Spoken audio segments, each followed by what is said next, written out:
오늘은 광복절입니다. 1945년 8월 15일 우리나라가 일본으로부터 해방된 것과 또 1948년 8월 15일 대한민국 정부가 수립된 것을 경축하는 날입니다. 일제 식민지 하에서 끝나지 않을 것 같은 고난을 36년이나 겪던 우리 민족이 드디어 해방을 경험했습니다. 수많은 착취와 억압 속에서 고통받던 이 민족이 그토록 갈망했던 그 순간이 바로 오늘이었습니다. 이렇게 아름다운 나라를 지켜주시고 또 이곳에서 살게 하신 하나님께 우리가 감사하면 좋겠습니다. 그리고 독립을 위해서 애썼던 분들에게 감사의 마음을 가질 뿐만 아니라 이 나라를 더욱 사랑하는 우리가 되길 원합니다. 예레미야는 우리가 일제 치하에 있었던 것처럼 유다도 바벨론에 의해 멸망당하고 또 포로로 잡히게 될 것을 예언한 선지자입니다. 그러니 별로 유다 백성들이 별로 예레미야를 좋아하지 않았습니다. 예레미야는 예레미야서 1장에서 25장까지에 걸쳐서 바벨론에 의한 유다의 또 예루살렘의 심판을 예언하고 있습니다. 그리고 26장에서 29장에 이르러서는 예레미야가 그 예언으로 말미암아 대적자들에게 공격을 당하고 또 다른 거짓 예언자들과 대결하는 장면이 기록되어 있습니다. 그런데 우리가 읽은 30장부터 이제 분위기가 바뀝니다. 유다를 심판하시고 포로로 잡혀가도록 하실 것은 맞지만 이제 잡혀가더라도 70년이 되면 다시 돌아오게 하실 것, 또 회복하게 하실 것, 구원하실 것을 예언하고 있는 곳이 바로 30장부터 시작됩니다. 고난의 시간이 계속되는 것이 아니라 끝날 것을 말씀하시는 겁니다. 우리 민족이 끝나지 않을 것 같은 일제차의 고통 속에서 36년 만에 해방을 맞게 된 것처럼 유다도 70년 만에 다시 돌아오게 될 것을 말씀하십니다. 우리 3절 말씀을 같이 한번 보겠습니다. 3절 말씀을 제가 한번 읽겠습니다. 여호와의 말씀이니라. 보라, 내가 내 백성 이스라엘과 유다의 포로를 돌아가게 할 날이 오리니 내가 그들을 그 조상들에게 준 땅으로 돌아오게 할 것이니 그들이 그 땅을 차지하리라. 여호와께서 말씀하시니라. 아멘. 이제 이 유다와 예루살렘 주민들이 멸망하고 포로로 잡혀가는 것이 끝나는 것이 그것으로 끝나는 것이 아니라 다시 돌아오게 될 것, 다시 회복될 것을 말씀하고 있습니다. 특히 2절에서는 하나님께서 이 말씀을 책에 기록하라고 그렇게 말씀하고 있습니다. 책에 기록하라고 하신 것은 꼭 이것을 이루시겠다는 보증입니다. 우리도 뭔가 중요한 약속들은 기록으로 남깁니다. 그래서 집을 계약하거나 땅을 매매하거나 또 입사하거나 뭔가 계약을 할 때 꼭 기록을 해서 문서로 남깁니다.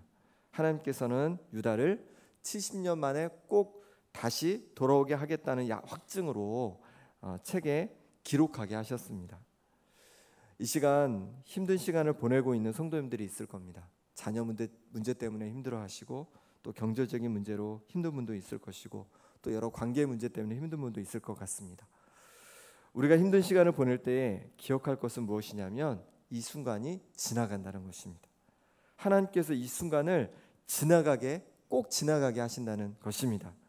우리가 36년 일제차에 있다가 해방되었던 것처럼 또 유다가 70년 동안 포로로 있었지만 결국은 다시 풀려나서 유다 땅으로 예루살렘으로 돌아오게 된 것처럼 이 시간도 꼭 지나갈 줄 믿습니다.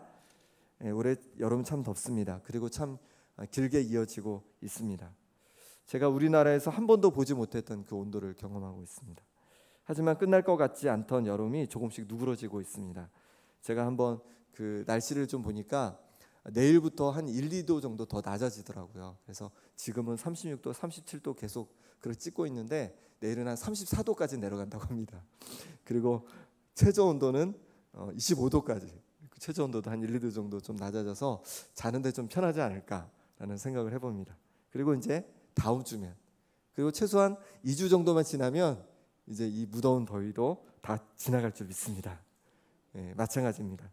우리에게 뜨겁고 힘든 고난이 계속될 것 같지만 그렇지 않습니다. 이 또한 지나갈 것입니다. 꽃이 필 때가 있고 꽃이 또 질 때가 있습니다. 파도도 밀물의 때가 있으면 썰물의 때가 있습니다. 하루도 밤이 있으면 또 아침이 있습니다. 우리 삶도 마찬가지입니다. 전도서 7장 14절에 형통한 날에는 기뻐하고 공고한 날에는 생각하라. 하나님이 이 두 가지를 병행하게 하사 그 장래일을 능히 헤아려 알지 못하게 하셨느니라 말씀하셨습니다. 삶에는 형통한 날이 있고 또한 공고한 날이 있습니다. 하나님께서 우리 인생에 이 두 가지를 병행하도록 하셨다 말씀하고 있습니다. 그럼 우리는 우리에게 다가오는 이 공고한 날을 어떻게 보내야 하겠습니까? 우리 본문 8절 9절 말씀을 제가 다시 읽어보겠습니다. 8절 9절입니다. 만군의 여호와의 말씀이라. 그날에 내가 내 목에서 그 멍에를 꺾어버리며 내 포박을 끊으리니 다시는 이방인을 섬기지 않으리라. 그들은 그들의 하나님 여호와를 섬기며 내가 그들을 위하여 세울 그들의 왕 다윗을 섬기리라. 아멘. 하나님께서 유다로 하여금 70년 포로 생활을 하게 하시다가 그들의 멍에를 꺾고 포박을 끊으시고 돌아오게 하신 것을 그들로 하여금 하나님을 섬기도록 하기 위함이었습니다. 하나님을 섬기도록 하기 위해서 그렇게 하셨다라고 말씀하고 있습니다. 하나님을 떠나 사는 것이 얼마나 불행한 일인지를 그들로 하여금 깨닫게 하기 위함이었습니다. 하나님은 끊임없이 하나님의 백성을 사랑으로 품으셨습니다. 그런데 그들은 계속하여서 하나님을 떠나 우상을 향했습니다. 이렇게 하나님을 자꾸만 떠나려는 하나님의 백성들에게 하나님은 그렇다면 정말 나를 떠나 살아보아라 하신 겁니다. 그 결과는 자유가 아니라 오히려 이방 땅에서 이방인을 섬기는 것이었습니다. 하나님은 70년이 지났을 때 그들의 멍에를 꺾고 이방인을 섬기던 자리에서 다시금 돌아오게 하셨습니다. 그리고 하나님을 섬기게 하신 겁니다. 공고한 날을 맞고 계십니까? 포로된 것과 같은 힘든 상황 가운데 있습니까? 나 자신을 다시 돌아보시기 바랍니다. 하나님과 너무 멀리 있는 것은 아닌지 우리 자신을 돌아보시기 바랍니다. 하나님 아닌 다른 것을 내가 마음에 더 크게 놓고 섬기고 있는 것은 아닌지 돌아보시기 바랍니다. 그럴 때 하나님도 우리를 가까이 하시고 공고한 시간을 더 빨리 끝내주실 줄 믿습니다. 아이를 낳지 못해서 공고한 날을 맞이한 두 명의 인물이 성경에 기록되어 있습니다. 한 명은 한나고 또 한 명은 라헬입니다. 이 둘은 공통점이 많습니다. 먼저 남편의 사랑을 많이 받았습니다. 자기 남편에게 또 다른 부인이 있었지만 그 부인보다 더 남편으로부터 사랑을 많이 받았습니다. 또 하나의 공통점은 둘 다 자녀가 없었다는 것입니다. 이 공고한 날에 한나는 어떻게 했습니까? 하나님의 성전에 나아가서 간절히 기도했습니다. 엘리 제사장이 그 모습을 보면서 술 취한 것처럼 잠시 오해하기도 했지만 결국 하나님께서 그 기도를 들으셔서 아들을 낳게 해주셨는데 그가 바로 그 위대한 사무엘입니다. 라헬은 어떻게 했을까요? 라헬은 자기가 아들을 낳지 못하자 언니를 시기하면서 남편 야곱에게 이렇게 말합니다. 내게 자식을 낳게 하십시오. 그렇지 않으면 내가 죽겠습니다. 남편에게 막 화를 내는 거예요. 내게 왜 아들을 못 낳게 합니까? 아니면 나 죽을 겁니다. 막 얘기하는 겁니다. 그러니까 남편 야곱이 뭐라고 했을까요? 그대를 임신하지 못하게 하시는 이는 하나님이시니 내가 하나님을 대신하겠습니까?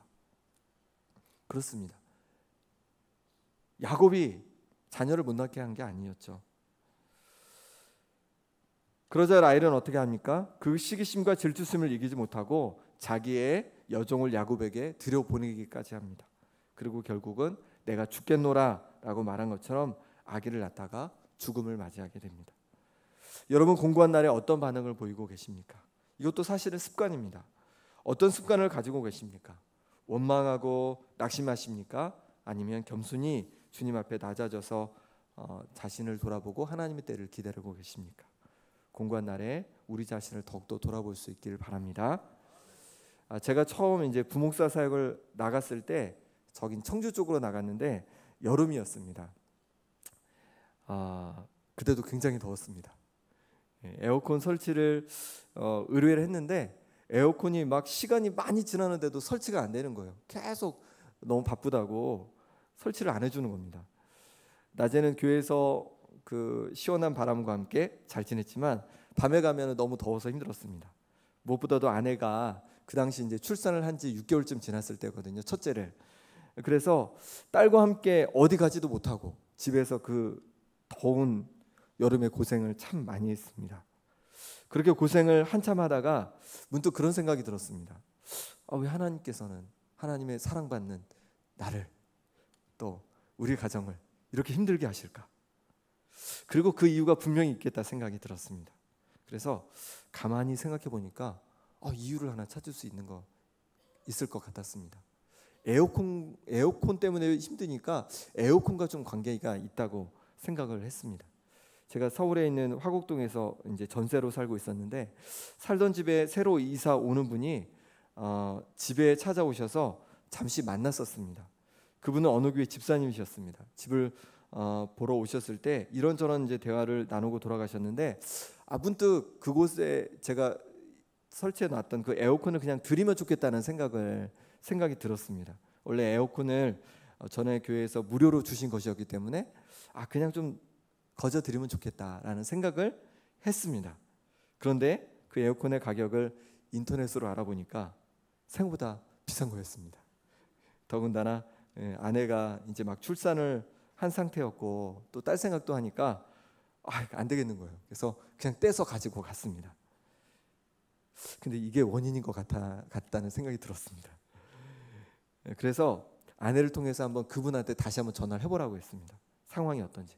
그랬더니 그 집사님이 에어컨이 없어서 엄청 고생을 하고 있다는 거예요. 그렇지 않아도 에어컨 팔고 가시라고 한번 얘기하고 싶었는데 신뢰가 될 것 같아서 못했답니다. 거저 받았으니까 거저 주었으면 얼마나 좋았겠습니까? 하지만 그렇게 욕심을 부렸더니 오히려 우리도 어려움을 또 당하게 되었습니다. 하나님께 회개하고 나서 어떻게 하면 좋을까라고 하다가 보내드리려고 했습니다. 보내드리는데 7만 원이 들더라고요. 또 설치는 또 설치 비용이 또 들고. 그래서 설치는 그분이 하도록 하고 보내드리기만 하자라고 결정을 했습니다. 에어컨을 보내드리고 나니까 마음이 너무 편해졌습니다. 그리고 이제 에어컨을 그래도 한번 너무 더우니까 구입해봐야겠다라고 이제 구입하러 이제 가게에 갔습니다. 근데 너무 비싼 거예요. 그래서 이제 그냥 돌아왔습니다. 그런데 누님이 그날이었나 그 다음 날인가 전화를 주신 거예요.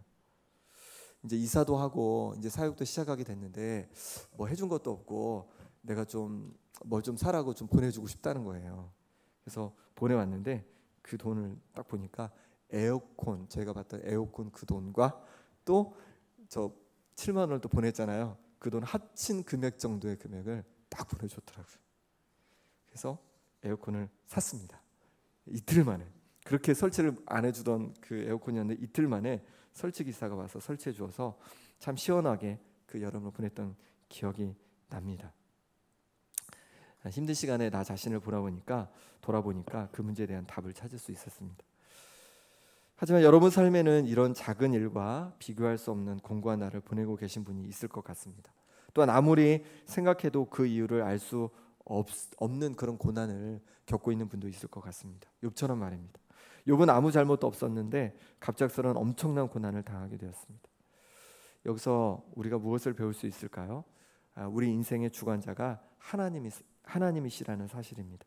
그리고 그분께 낮아진 마음으로 겸손히 자신을 돌아보며 나아갈 때 주님께서 다시금 때가 되면 형통한 날을 우리에게 허락하실 줄 믿습니다. 주께서 심지가 견고한 자를 평강하도록 지키시니 이는 그가 주를 신뢰함이니이다라고 이사야 26장 3절에 말씀하셨습니다.